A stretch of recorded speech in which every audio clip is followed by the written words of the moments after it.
Salutations, respected viewers. This is George from Ireland.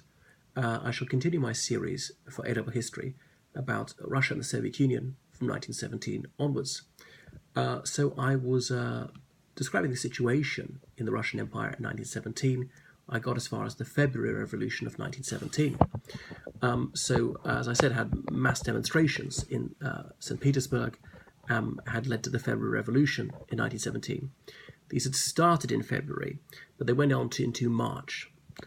Bear in mind that Russia then used the Julian calendar, not the Gregorian calendar, which everybody uses these days. So that was about 12 days behind.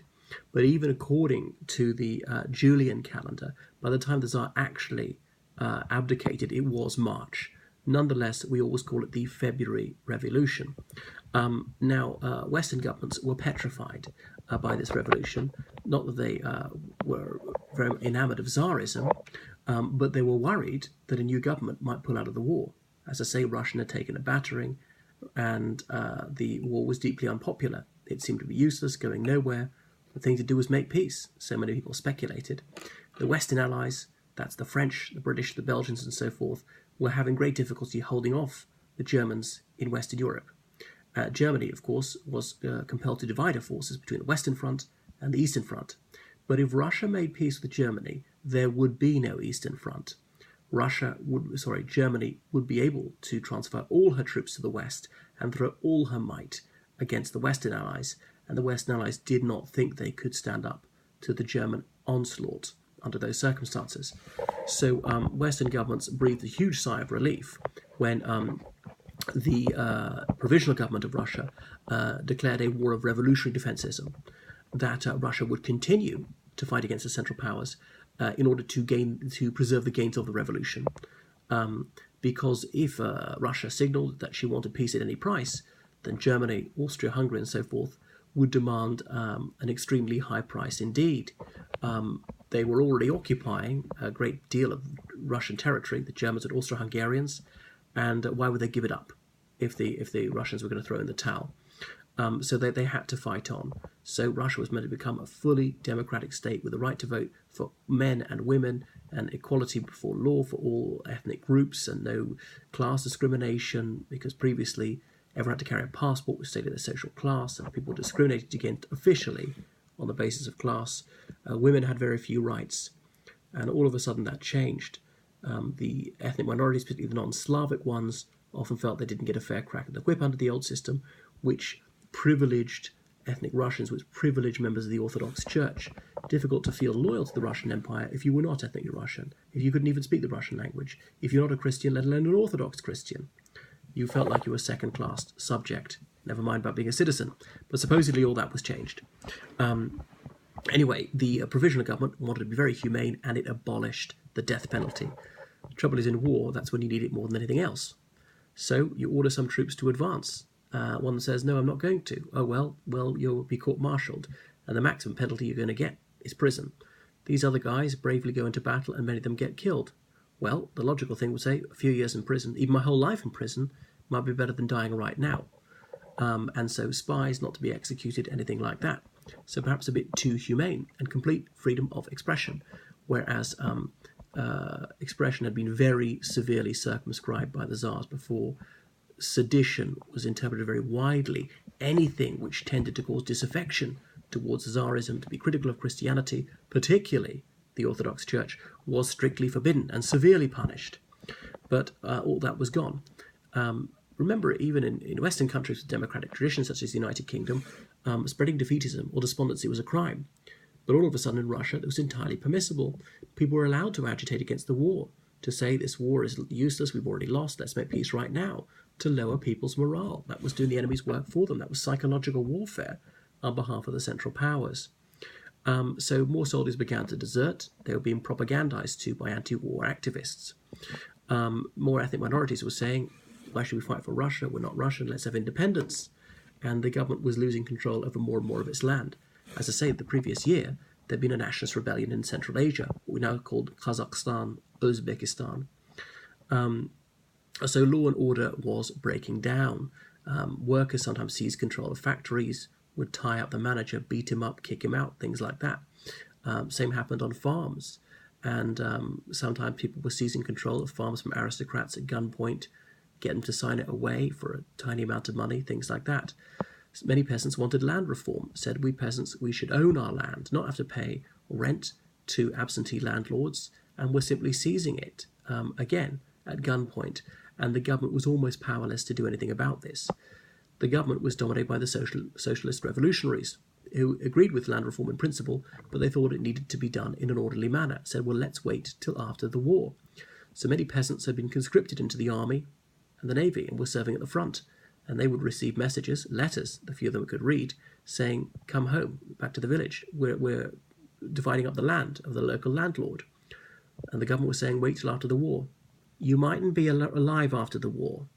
Even if you were, all the land would be gone, so come back now. So a trickle of deserters turned into a flood, and the army was not doing enough to prevent it. So Mensheviks and other socialists, they set up Soviets. A Soviet is like a committee. So all the people, say in a factory, say we take control of the factory, we're not taking orders from the owner or the manager. And we will discuss the affairs of the factory. What should we produce? How much we should produce? What should the price be? What should our working hours be? We decide this by committee. We all meet and have a massive meeting with hundreds of us. Sometimes that's not practical. We elect delegates. Out of 1,000 workers, we might elect 10 delegates will decide. So the workers will own it. The workers will run it. The same with railways or farms or almost any institution you can imagine. Even schools, even warships and army regiments. So it's very democratic. Trouble with that is decisions making is slow. And in the army, well, you can't have a democracy in the army. The army can exist in a democracy, but it can't be democratic in itself. Orders have to be given. Decisions need to be made quickly, decisively. Soldiers must be conditioned to obey, even unpopular orders. Theirs not to reason why, theirs but to do and die. You order them into a dangerous attack, well, they'll just do it. But if they're allowed to discuss it and think about it, they might not, actually. They might vote to retreat. And the army's got to have some sort of central command. Again, if you have a meeting with hundreds of soldiers there in your Soviet, that's your committee, discussing what to do, your military secrets are all out in the open. What if one person there is a spy? It's all gone. So the army was not obeying orders. It was not moving forward when it was ordered to, was not holding positions when it was told to defend a certain position. So the country quickly slid into chaos. Soon the provisional government could control little beyond St. Petersburg. As I say, strictly speaking, the city was called Petrograd from 1914 to 24. But for the avoidance of confusion, I'll just call it St. Petersburg. So what next? Then various cities and counties would have these Soviets as well. All the Soviets within a city, running factories, trams, railways, and whatever else, they would all send delegates to a city Soviet, a Soviet for the whole city, a Soviet of Soviets, if you see, to decide the affairs of the city. It was incredibly complicated and chaotic. So that was that. So it was only for workers who were involved. Not all citizens were necessarily getting to vote in Soviets. So for a very brief period, Russia was the most democratic country in the world. Not just deciding political affairs, but also business affairs were decided by Soviets, by these elected committees. So they've been denied parliamentary government for so long that when they had it, they couldn't get enough of it. They were addicted to it. You can see how it was going to go right the other way. But the government was not effectively running the country. So what else? I talked about the Russian Social Democratic and Labour Party. Bit of a mouthful. And the Mensheviks were one faction. The other faction called the Bolsheviks, as in the majority, because they'd been illegal under the Tsar and they'd been in exile for years. The leader of the Bolsheviks was Lenin. His real name was Vladimir Ilyich Ulyanov, but always known as Lenin. So he was a lawyer from Kazan. In fact, his father had taught Alexander Kerensky. So Lenin had been in exile for years. He lived abroad in London and in Switzerland and so on. So he wanted to overthrow the Tsar and pull Russia out of the war immediately, saying that whoever won this war was a matter of supreme indifference. He cared about the proletariat, the working class. What matters if Russia wins or loses? The poor will still be poor. The rich will still be rich. Why should a poor man fight for a rich man?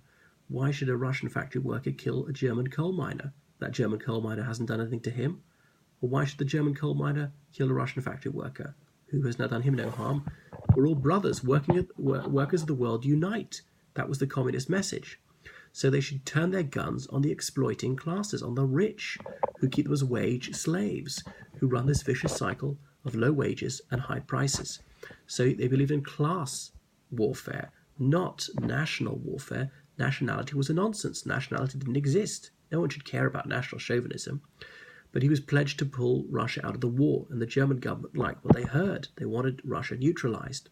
So the German government, though they're very anti-communist themselves, they put him in a sealed train from Switzerland, a neutral country, and transported him all the way to Finland. From there, he could go to St. Petersburg in April 1917. The Provisional government was already in charge in St. Petersburg, so he was allowed back, and he immediately started agitating for Russia to withdraw from the war, to make peace with the Germans, give them whatever they wanted to make peace with them. And so Lenin was the leader of the Bolsheviks, and the Bolsheviks had a very simple but very attractive slogan: peace, bread, land.